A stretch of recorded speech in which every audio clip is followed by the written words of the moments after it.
I never meant for it to happen. I never thought it would go that far.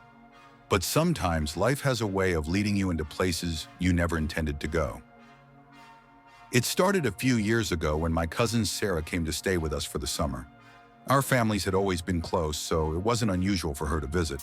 But this time, things were different. She was older now, no longer the little girl I had once played with.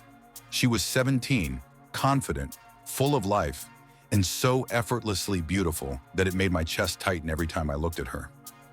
We spent those summer days together, hanging out at the lake, driving around the small town, and sitting on the porch late into the evening, watching fireflies flicker in the warm night air. I remember one particular night, sitting with her on the old wooden swing in the backyard, our feet barely touching the ground as we swayed gently under the stars. The conversation had shifted, as it often did, to more personal things. We talked about our dreams, our fears, our past. I told her things I had never told anyone, about how I felt like I was constantly struggling to find myself, about how I hated feeling trapped by the expectations around me. And she listened with an intensity that made it feel like she truly understood me, in a way no one else did. There was something about the way she looked at me, as though she could see right through the walls I had built around myself.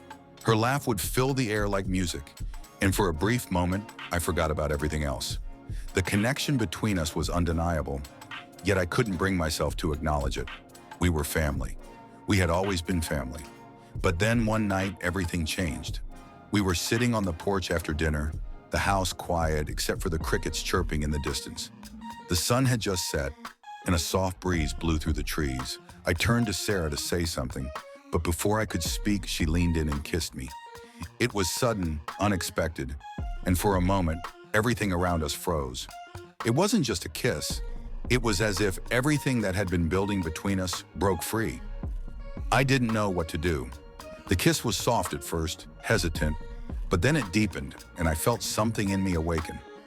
I pulled back for a moment, looking into her eyes, and I saw the same confusion, the same hunger.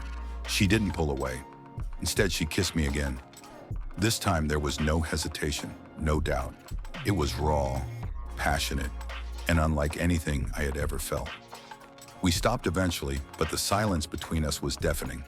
We didn't say anything. There were no words that could make sense of what had just happened. I could feel my heart racing, but I couldn't tell if it was from guilt, excitement, or something else. We both knew something had changed, but neither of us spoke of it. The next day, everything felt different. We avoided each other, acting like nothing had happened, but the tension between us grew thicker with each passing hour. I tried to keep busy, helping my dad fix the car, going out with friends, but all I could think about was Sarah, the way she touched me, the way she kissed me. That night, she came to my room. The door creaked open just enough for her to slip in, and I could see her silhouette in the dim light from the hallway. Without saying a word, she crawled into my bed next to me.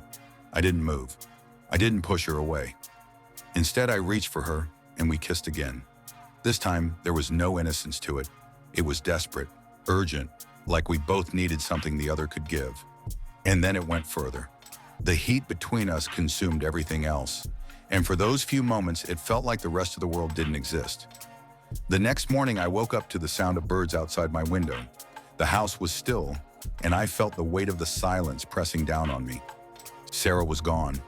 I lay there staring at the ceiling, trying to make sense of what had happened, but there was no sense to be made.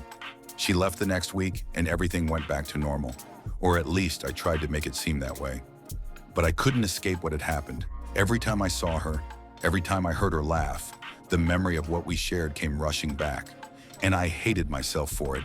We were family. This shouldn't have happened. I haven't seen Sarah since she left. She's off at college now, living her own life, and I'm still here, trying to put the pieces together. But every time I close my eyes, I see her face, hear her voice. I know I should move on, but I can't forget the way she made me feel. The way she made me feel alive. I don't know what I'm hoping for by confessing this. Maybe some kind of absolution, or maybe just the chance to finally let it go. But I know one thing, I'll never forget her. And the silence between us is the loudest thing I've ever heard.